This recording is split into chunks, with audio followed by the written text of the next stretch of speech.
Okay, we're in Biology of Fishes on the 23rd of October, a Tuesday.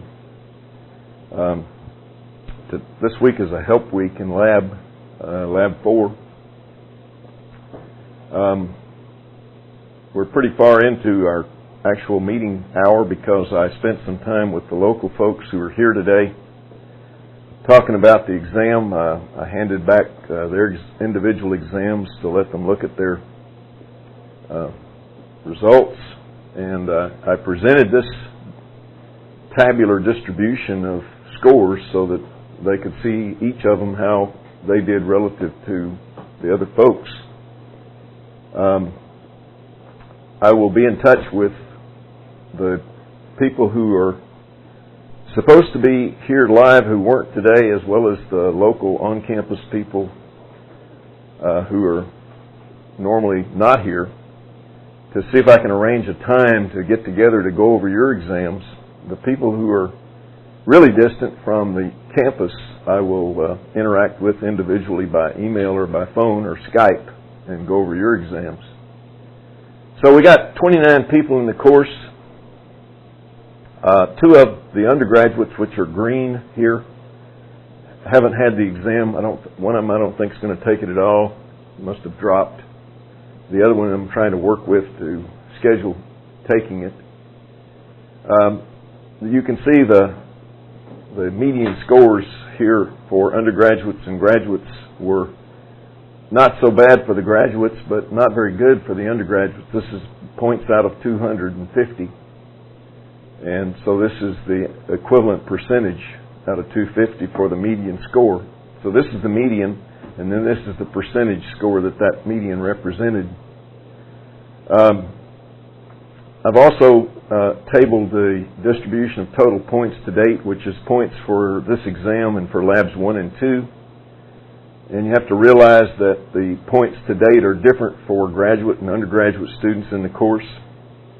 We're 41% of the way done for undergraduates because each of the 5 labs count 80. So we've had 2 80-point labs and a 250-point exam. For the graduate students, we're only 37% of the way done. So because the labs there are only worth 60 apiece, the first 5. In general, there's correspondence between performance on the exam and performance so far in the course, as you would expect, since the weight's mainly on the exam.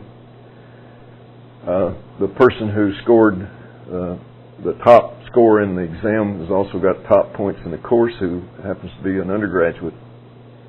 But there's some discrepancies, and I'm always interested and pleased to see ones like this where maybe the student didn't do so well on the exam, 18th, but is doing fine in lab, obviously, to come up to a 7 rank on lab. So that shows me effort, even though there was some slippage on the exam.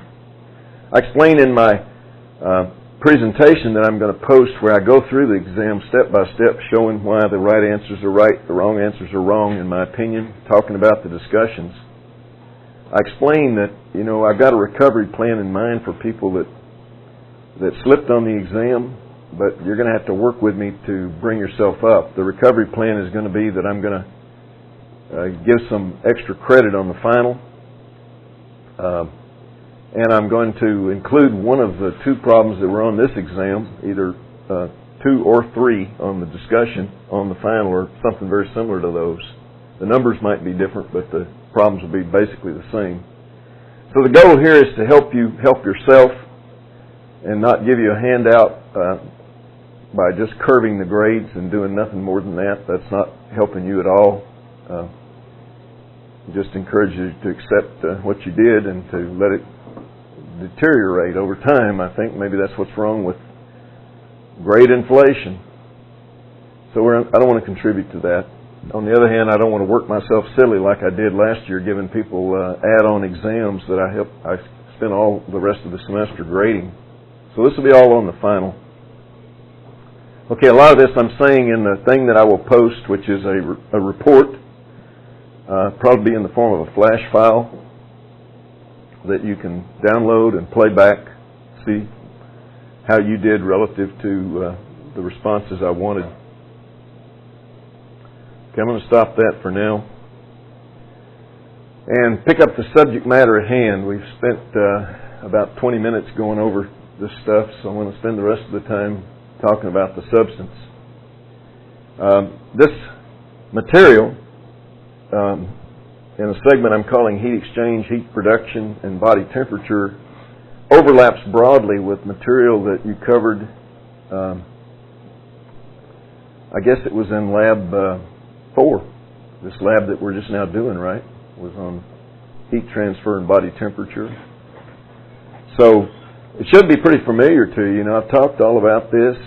I replayed that presentation I did in lab for this and realized some mistakes, misstatements, overstatements.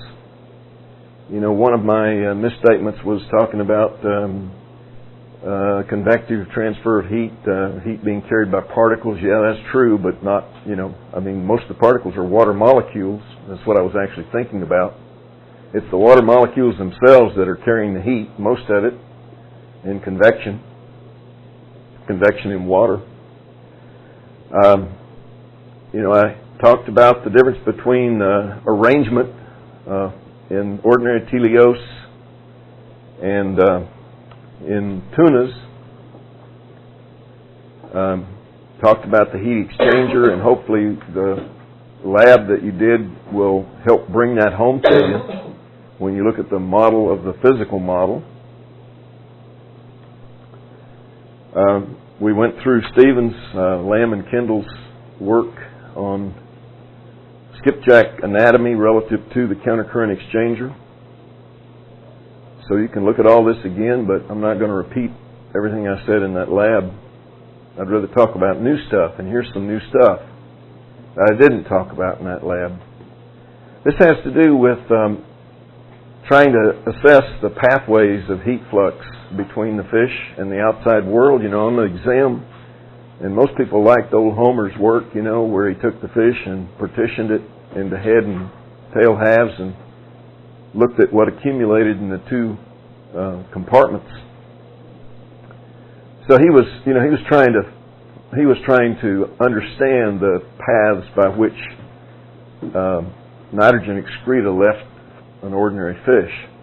We've done similar work, not using a physical partition, but a different idea. But it's the same. It's basically the idea of mixtures applied to the whole body of a fish.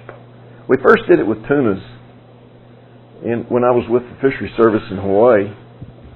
And then after I came here, I had a student in one of my classes who studied this in more ordinary fishes. I think it was a catfish and maybe a bluegill.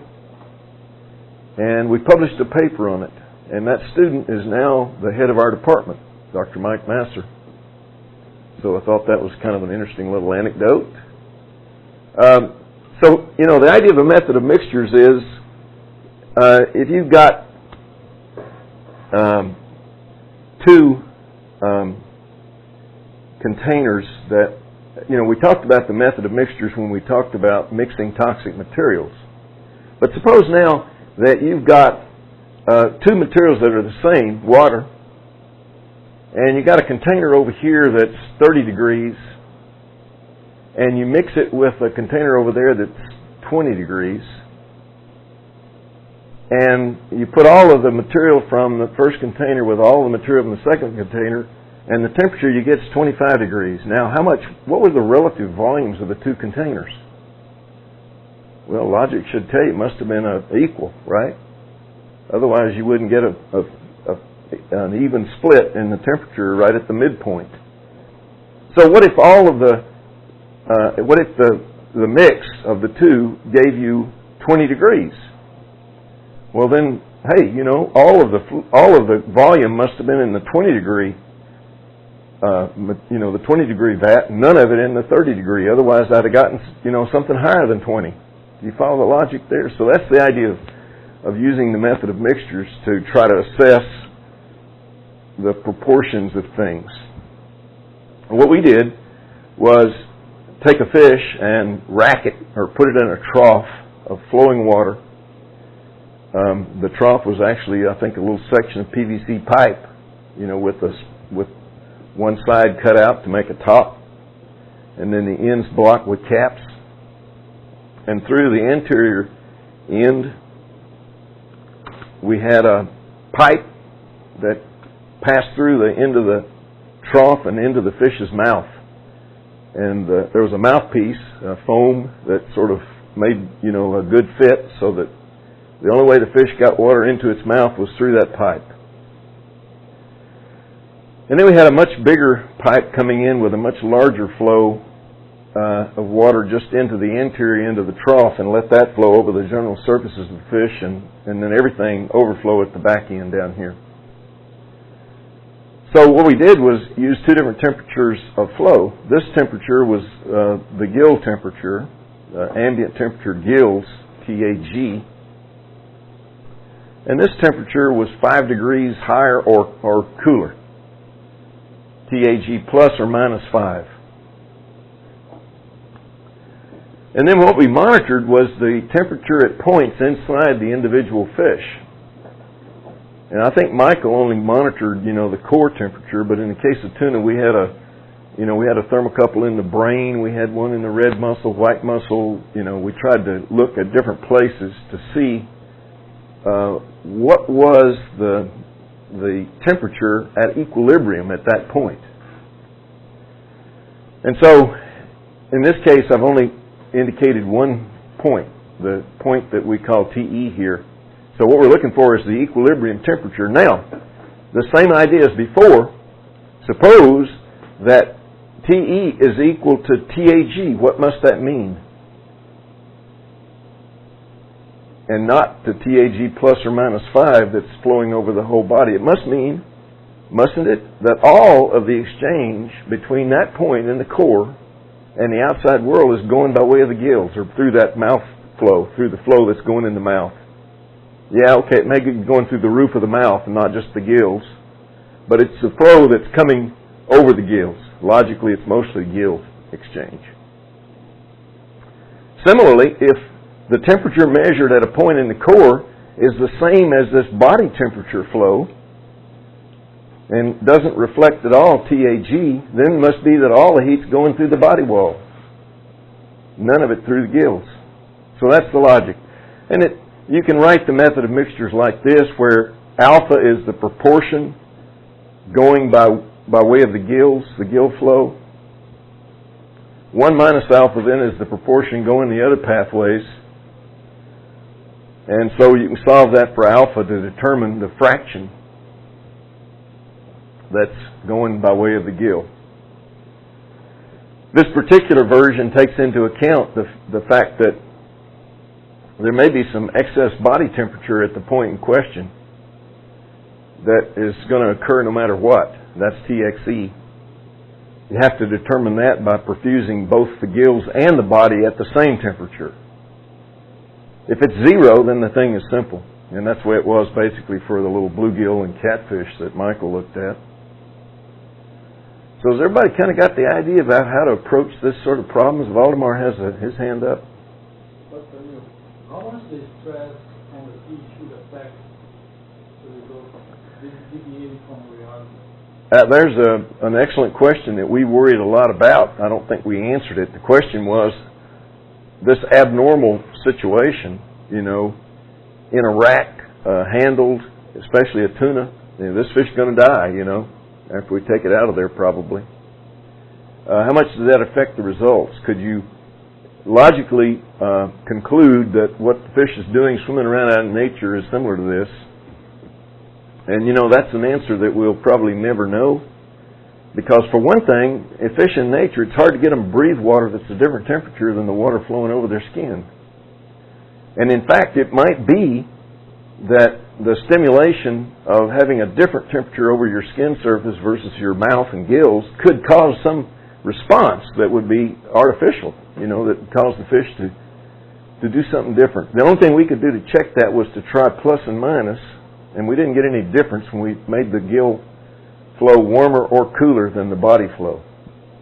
So at least it was not, if going up in temperature on the body relative to the gill had caused one rate of response or one difference, and going down had caused a different one, then we'd have to really worry. but we didn't find that. So that's the only thing we could do that addressed that question. Ray Camps has it. Was PAT pumped or demand? No, it's a forced flow. It's not demand, and that's another. So Ray asked, the flow that is carrying the gill, the perfusion of the gills, is that a demand flow or is it pumped? And it's pumped. We pumped it at a rate we thought that was consistent with how much they would be pumping themselves if they were swimming. So just sort of a normal rate.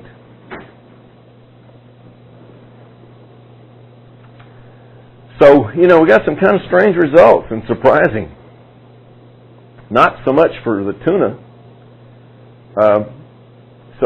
Alpha is the proportion of heat flux between the red muscle of the skipjack and the outside whirl going, we estimate, through the gills, as opposed to through the body wall.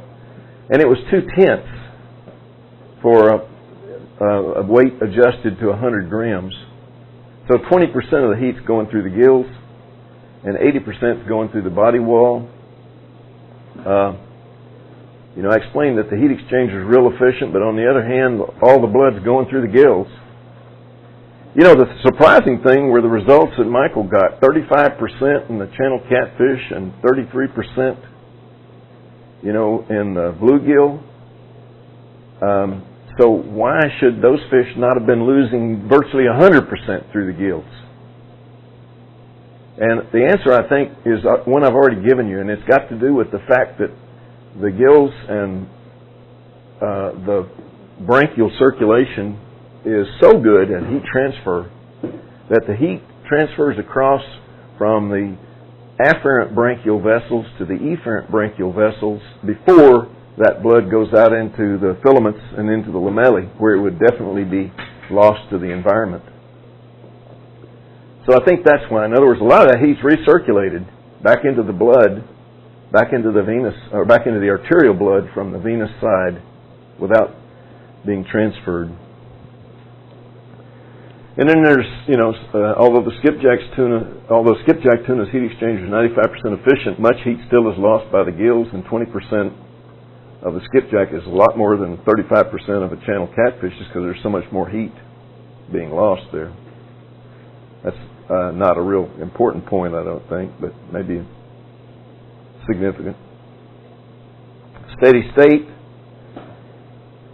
The idea here is that the excess equilibrium temperature less the ambient temperature difference when the fish is in a normal situation with temperature blood bathing or water bathing the skin as well as through the gills is the same, that equilibrium reflects the balance, as we've said, between heat production and heat loss. And you estimated what that was for ecofish or for the model. Here's what it is for real fish, and I don't know if I said that in lab. Typically for fish on the order of a gram or so, it's only a few hundredths of a degree. But for fish as big as 1,000 grams, it's typically about 3/10 of a degree. The excess, I remind you, from lab is the metabolic rate divided by the heat capacity of the tissue multiplied times the transfer coefficient K.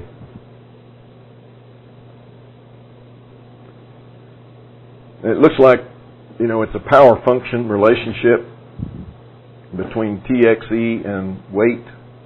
And so if you take the logs, you linearize that. So that's the reason I've got a straight line here. You saw all about this. Maybe, had you seen that thing before about the magnitude of TXE? Did I talk about that in lab? I don't know if that slide was in there. I know this one was in there. Been all through Newton's law of excess temperature and the fact that we need to consider the fact that fish produce heat unlike inanimate objects.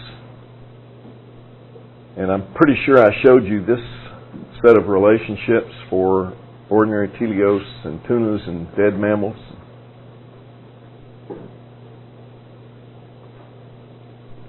And here's where we actually try to calculate the magnitude of the excess. for a 1 kilogram ordinary teleghost using nominal values for metabolic rate and K, and for the capacity, heat capacity. And I guess I went through this, I think, for skipjack and showed you that you get something about an order of magnitude larger. Instead of being 0.283, it's 2.8 degrees. I don't think I showed you this, though, and I would take note on my handout that maybe this is something to look at for the final. Make special note of it. And it is how to easily, quantitatively, in a general way, account for the fact that tunas have an excess body temperature that's about 10 times the excess body temperature of a non-tuna the same size. So if somebody asks you, how would you show quantitatively or semi-quantitatively why the excess is about 10 times larger for a tuna, the way I would answer that is I would say, well, the tuna metabolic rate is about 3 times the non-tunas, and the tuna K is about a third of the non-tunas. And so, logically, 3 times the metabolic rate of the non-tuna divided by 3/10 the K for the non-tuna gives you a factor of 10. Tuna TX versus non-tuna TX. That's pretty straightforward. If that doesn't make sense to you, I want you to come and visit with me or give me a call on the phone.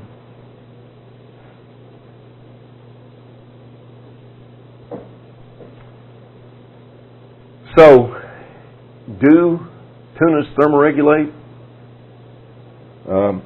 To my knowledge, that's a question that has not been answered satisfactorily to this point. We probably know a lot more now than we knew nearly 40 years ago when I was working on tunas, but I still don't think we have the definitive answers. There are definitely fish that can maintain an excess body temperature that's relatively substantial. We just saw why on the last slide. Whoops, that slide. But in order to be homeotherms and to thermoregulate requires, in my opinion, that the heat transfer coefficient K be regulated. Not that fish just increase their activity or the metabolic rate in order to produce more heat or less heat, because that always comes as a trade-off with locomotion and oxygen uptake and food and everything. You have to supply that engine. I mean, if it's cold and you want to be warm, yeah, you can produce more heat, and that's what mammals do partly. But that's really hard for a fish to do and get anything out of the deal. On the other hand, if you had some little valves in there that could switch you, like we switched the simulation model of the physical model, and like we used to actually switch the physical model, if you had little valves that you could put that blood through the heat exchanger when you want to lose heat or gain heat, and conditions are in the right polarity between core and outside for that to happen, that'd be great, right? And then keep it when you don't want that to happen. And when the outside is bad relative to what you are inside, then what you want to do is reduce the exchange as much as you can. But you know what? Nobody's been able to find those little valves. So I've got this piece that I hope you'll look at, and I require graduate students to do that, on the evolution of endothermy, and it sort of works through in a very quantitative way, using ecofish as a platform, this idea of how do you approach, first of all, being an endotherm, a fish that produces a warm-bodied animal, and then how do you take that the next step and regulate that degree of warm-bodiedness so that you're not so warm-bodied when the outside world is too hot, but when the outside world is too cold, then you want to be as warm-bodied as you can get. If your goal is to maintain a constant body temperature in the face of variable ambient temperature. And I'd have to say that, I think the data are starting to come together, but maybe we still haven't figured out the secrets yet. It looks like the Thunis group, the bluefin tuna, yellowfin, albacore, actually do have some potential to manage their excess. And rack experiments like the one I showed you here may be just as artificial, Valdemar, but people have put fish in racks and given them different, thermal environments and looked to see what they do. Other people have put transmitting tags in the cores of big bluefin and turned them loose and looked to see what the core temperature did in the face of ambient temperature experience. In fact, Don Stevens and I published a paper in Science once talking about data that Frank Carey had collected tracking big bluefin and pointing out that it, was circumstantial. That, all you really needed to argue was that bluefin produce a lot of heat and have a very small K. That is, they have great resistance to heat loss, and you could simulate the body temperatures of the fish that Frank tracked, and get pretty good agreement, assuming no thermoregulatory ability.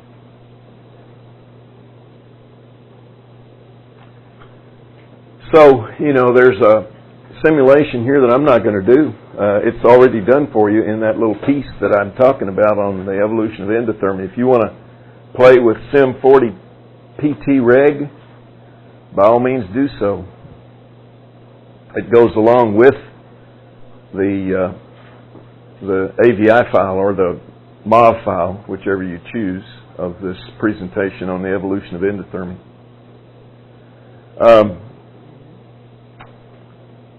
I got something else I do want to do, though, today. First of all, I want to end that show. I want to, I was talking about the fact that I went back through my presentation that I did in the lab, and I made the, comment that convective heat transfer involves the heat being carried with particles. Whoa, not particles. That implies little floating specks of solids, in the water. That's not what's carrying the heat. What's carrying the heat is the water itself. So I corrected that in the record. I took it out. I edited it out. But I also said something else that bothered me, as it probably bothered you. I'm prone to, I feel like exaggerating something is making it more emphatic, so I'm prone to overstatement and exaggeration.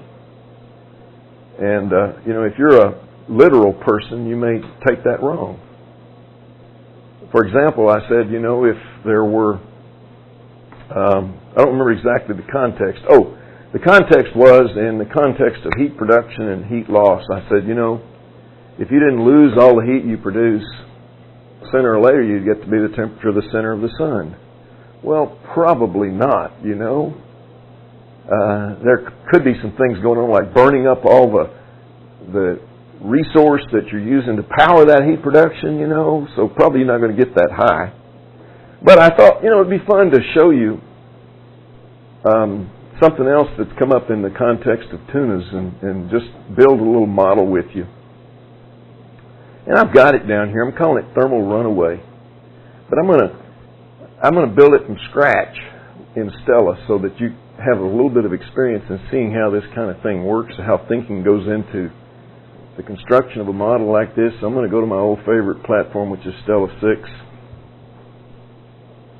And I'm going to open up an empty slate.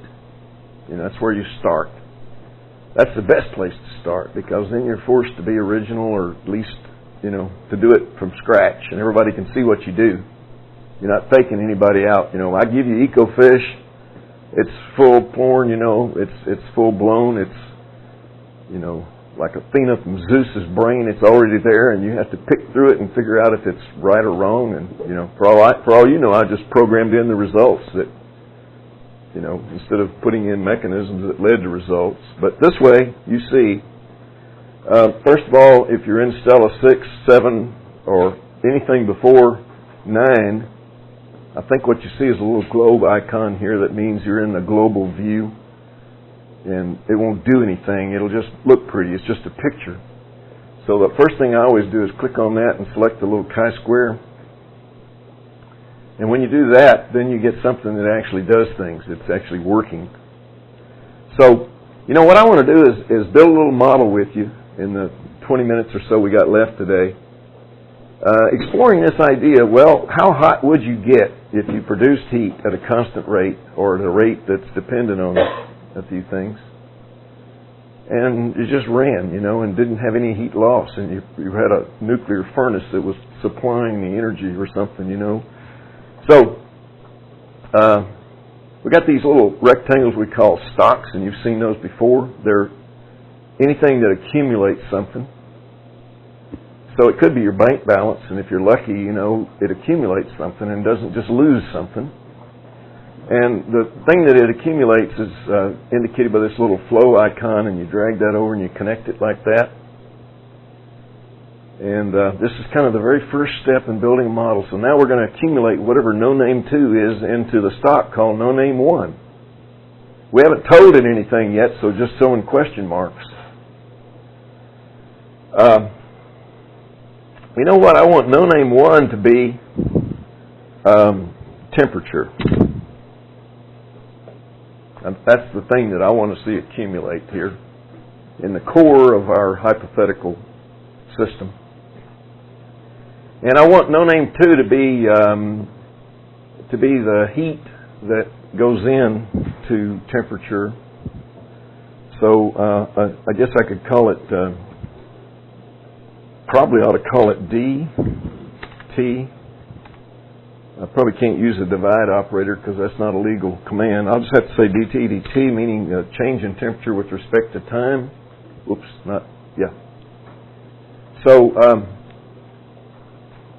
what temperature should we start at? Well, we did our, heat transfer stuff. One of the temperatures we used was about 20 degrees, right? So let's just make the initial value of this temperature 20 degrees in this system. And let's have it accumulate at a rate that, if we just make it accumulate at a rate that's a constant rate, like 0.1 per unit time, so dt is 1/10 of a degree per step. How big are the steps? Well, one of the things that I don't know why they won't fix, but I guess it's got to do with historic artifact, is that Stella comes out of the box with the default time being 12 units and the step being 0.25, which is not good. I always recommend in favor of using whole integer values for DT, except in special cases. We may go away from that. We may have to go to a special case here in a minute. And let's say that we do 100 steps, and let's think about the steps being hours. So we're going to walk this for 100 hours. Every hour, what's going to happen is that 1/10 of a degree is going to be added to the temperature. Well, I think you got a mind that's good enough to predict the outcome right here of what's going to be the state of the system at the end of the simulation. Well, we don't have to have a really good mind. All we have to do is have some output devices that will show us. And I like tables. I can see trends better with figures, not tables. I like graphs. So I like to see the results in a graphical form. And out of the box, the default graph type in Stella is a time series plot. So it wants to know, what do we want to plot? It's already guessing we want to plot versus hours, and that is logical. And we want to do it to 100 hours. Well, what we want to plot is temperature. So I'm going to move that variable into the selected. You can do up to 5 at a time. Unlike Excel, you can actually put 5 dependent variables on the same axis in Stella. We're just going to use 1. I like to be able to see things, so I always go for thick lines. My eyes are tired. And I don't like that default color. that comes out of the box with Stella. You can't hardly see that gray, especially under some lighting conditions. So what I like to do is go up to my little icon here and make it something, something nice and bright or just kind of pleasant looking. So we're set now, aren't we, Ray? Ray's done this before. Some of you probably have too. So we're going to run our model for the very first time, and you've already predicted what that temperature is going to be at the end, right? It started at 20, gained 1/10 of a degree per hour. We're going to do it 100 hours. So what should it be? Come on, Valdemar, give me the answer. So Ray's not bashful. He's going to guess 30. I think he's probably right because it will auto-scale after I hit the run button. So let's run it and see. We could force it by not doing that. Hey, Ray hit it on the nose. 30 degrees. So, just 1/10 of a degree times 100, add to 20, that's 30. And that's all it did was just do that. Okay, well, unfortunately, the world isn't a linear place. Most systems aren't linear in the way they respond to something like temperature. And I want to take you now to something more consistent with what you've learned in biology of fishes and in your other experiences. And one thing you've learned is that maybe we could just use a text box here and just make a few notes. One thing you've learned is that oxygen uptake rate is a measure of metabolism, and it's sensitive to temperature, right? Through something we call the Arrhenius effect. And you estimated the parameters for the Arrhenius effect in Lab 2 when you did routine respirometry. So what I'm going to do is just write the equation out here, VO, which I'm going to keep capitals for the VO, and then I'm going to say 2. I can't make a subscript very well, so I'll just say VO2 is equal to some initial value or some intercept value of VO2. VO2, and I'll use a little O for the naught here. And then I'll indicate that we know that oxygen uptake rate tends to be exponentially related to temperature. That's the Arrhenius effect, right? And so we can write VO2 naught times EXP. And what do we need here? We need Q. So I'll just go ahead and put a Q in for now. And times the temperature. So that's the Arrhenius model, right? Well, that's not heat production, that's oxygen uptake. In order to convert that to a heat production rate, and I'll come down here and just say H, and I'd put a little dot over it if I could, but I can't. Heat production rate is going to be, we think, 1-to-1 with oxygen uptake. So VO2,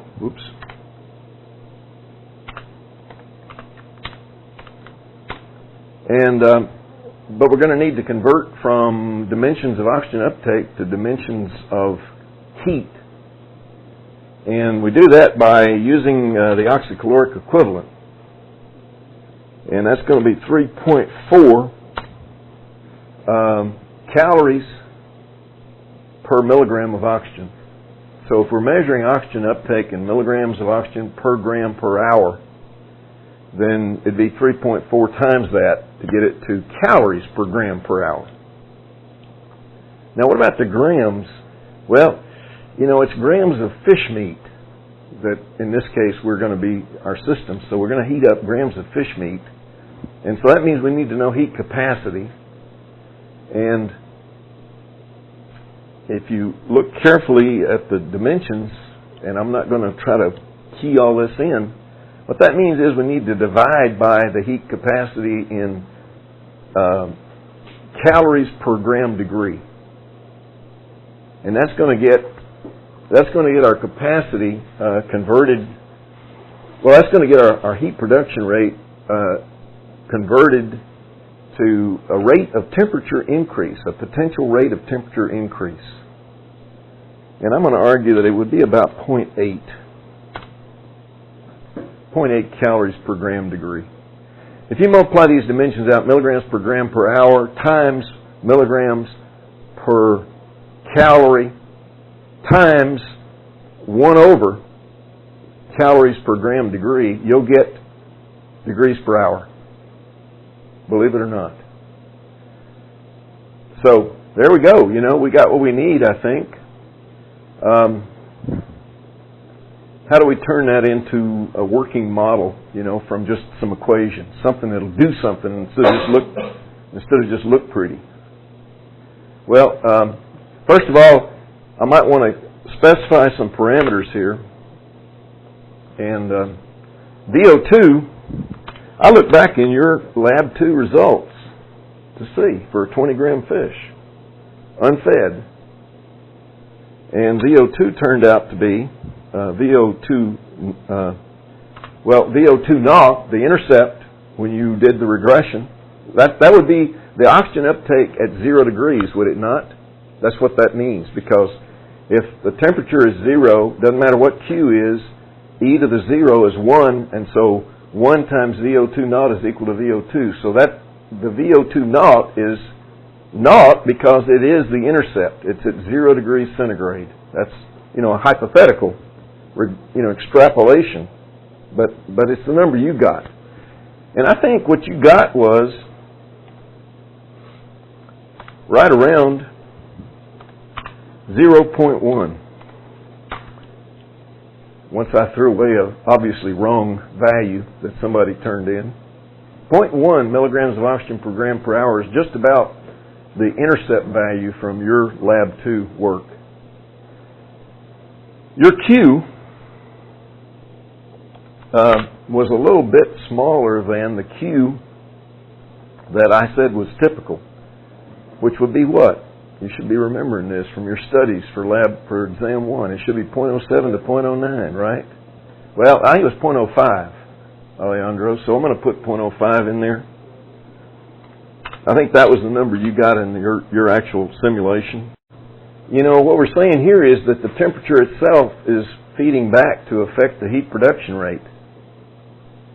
And the way you make that happen in Stella, first of all, we're going to have a new object up here called a converter, I guess, in Stella, or a constant, or some fixed relationship, a forcing variable, and I'm going to call this one H. And I'm going to write an equation for H. I'm going to pull this over where I can see it first.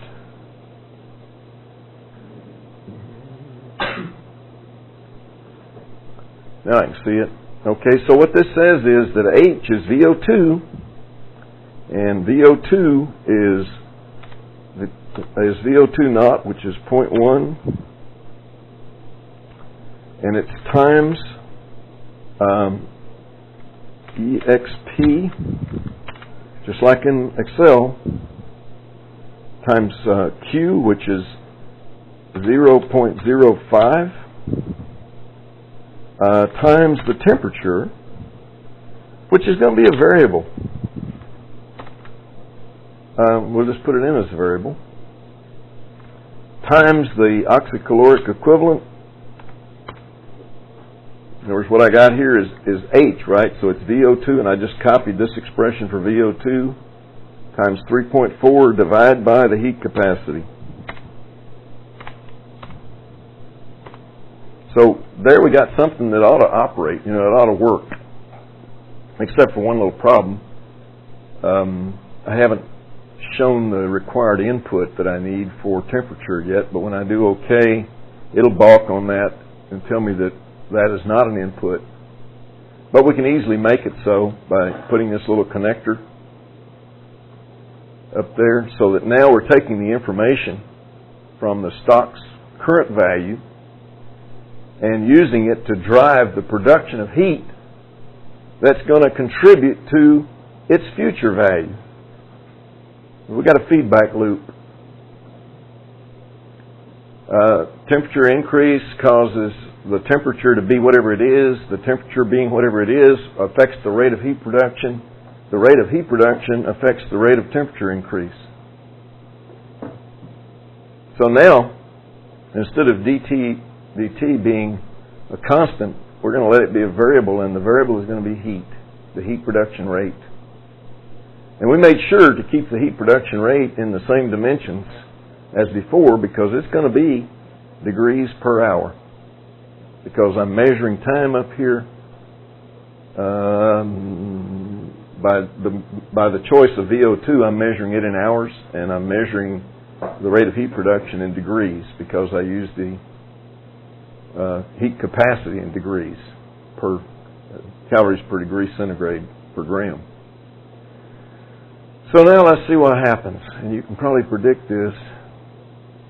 Notice this is scaled. This is going to be scaled automatically for. So let's run this thing and see what happens for 100 hours. Whoa! H can't be calculated because it, what did it say? Well, let's run it again and see what that message was. H can't be evaluated because of division by 0. That's not the reason. Or a value that has become too large to represent, and that's the reason. So, what we're seeing here is what's called thermal runaway, and it happens sometimes in electronics, and we used to think it might happen or something like this in tunas when they were struggling like at the end of a fishing line. And, it's not this, well, you're only seeing 300 degrees. That's because the next step is like 3,000 degrees, and it just goes off the scale very quickly. Let's see if we can do anything to represent that more finely, like what? Like making the runtime have a resolution that's only a tenth of an hour. So we're going to take 1,000 steps to get there now. But we're going to go the same distance to 100 hours. Still can't do it, Nothing we can do will help us there. And I wonder if a table would be any better to show us the results. We get a table like that. And I want to show in the table the only thing I can show, which is T. Maybe I could show dt as well.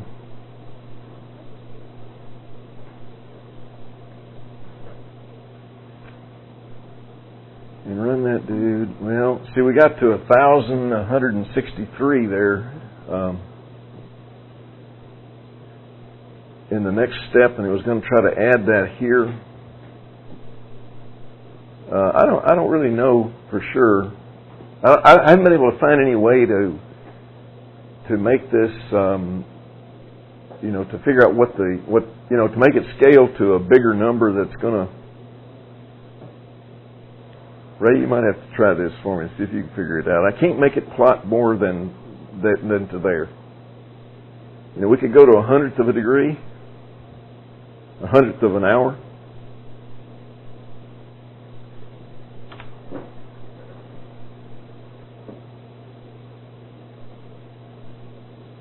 Takes longer, but same result.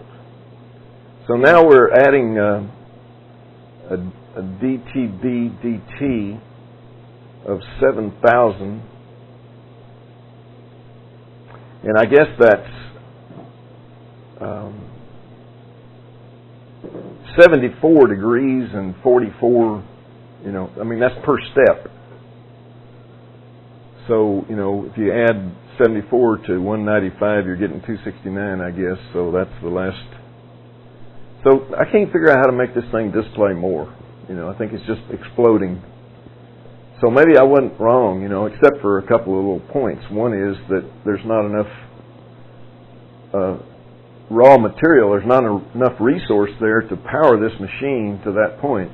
So what would happen is maybe what would happen is more sensibly put like this.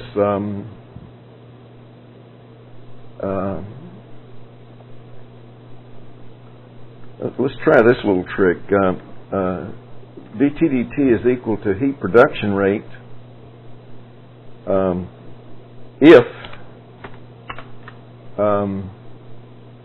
the temperature is, what do you think, less than how much, 38 degrees, 40 degrees? Let's try 40. If T is less than 40, then heat production is equal to, then heat production, dTdt is equal to the heat production, else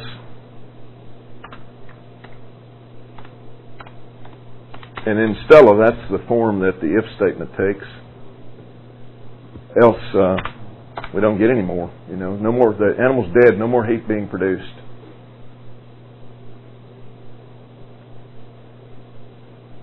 We need to put the temperature in there now too. We can do that.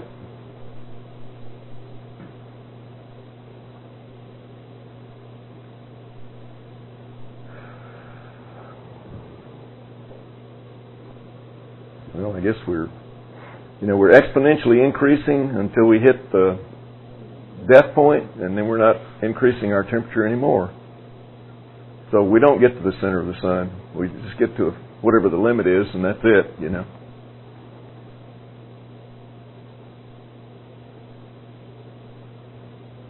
So I guess I'm making a point about an overstatement that's turned out to be an overstatement. What would you say? We'll quit there. The time is nearly up for the hour. One other thing I would like to say to you, and that goes back to the end of the last presentation, which had to do with physiological regulation, and I ended by talking about the metabolic scope and the components of metabolic scope, which were the standard and active rates for 3 different types of fish: freshwater, marine, strictly marine, and a euryhaline form. And I had that graph, you recall.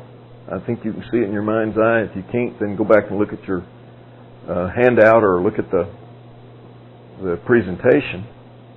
And notice, if you would, the temperatures where the 3 components of each graph reach their maximum, their respective maxima. So for euryhaline fish, I think you'll find that the metabolic scope is maximum around 10 parts per thousand. But the standard metabolic rate is minimum at about 20 or 25 parts per thousand. So, originally folks were thinking that because the standard metabolic rate reached its minimum at 20 or 22, that 20 or 22 parts per thousand would be, in fact, the optimum salinity. But when we started doing experiments, we found that the optimum was way lower than that. It was like 10. So I'm thinking about some experiments done by Dr. Donald Volschlag, Curly Volschlag, 30, 40 years ago down at Port Aransas, who did this work. And we guess that, it's because the active rate has an optimum that's way lower than 22 that causes the metabolic scope to be maximum. So here's the point I'm making, and that is that somebody among you, graduate students, might enjoy exploring ecofish and just exposing it under fixed temperature conditions and so forth to different salinities, and plotting out the results of what is the metabolic scope for growth, what is the metabolic scope, what's the active, what's the standard metabolic rates at different salinities, and see if ecofish fits anything. I could tell you the result, but I'd rather you discovered it. So, Allison, I'm kind of looking at you. That sounds like a good experiment for you, considering. Okay. So it's real easy to do. All you got to do is go in and fix the values for. So anyhow, it's just a thought. So, I hope all of you graduate students are thinking, and any ambitious undergraduate among you too, about a project. And that's the kind of project I have in mind. It's not a big deal. It's just hitting that run button after you've set EcoFish to do whatever it is you wanted it to do. And I got a little presentation talking about project ideas somewhere, I think, that I've already pointed you to. And, that's just one of, and I don't know that we've ever thought about that one before, but why not? It can do it. So, just take EcoFish out of the box, adjust something different from what we did in lab, and run it a few times and get some results. Okay. Talk to me about it, about your projects, because it's time to get started on those. We'll stop for today.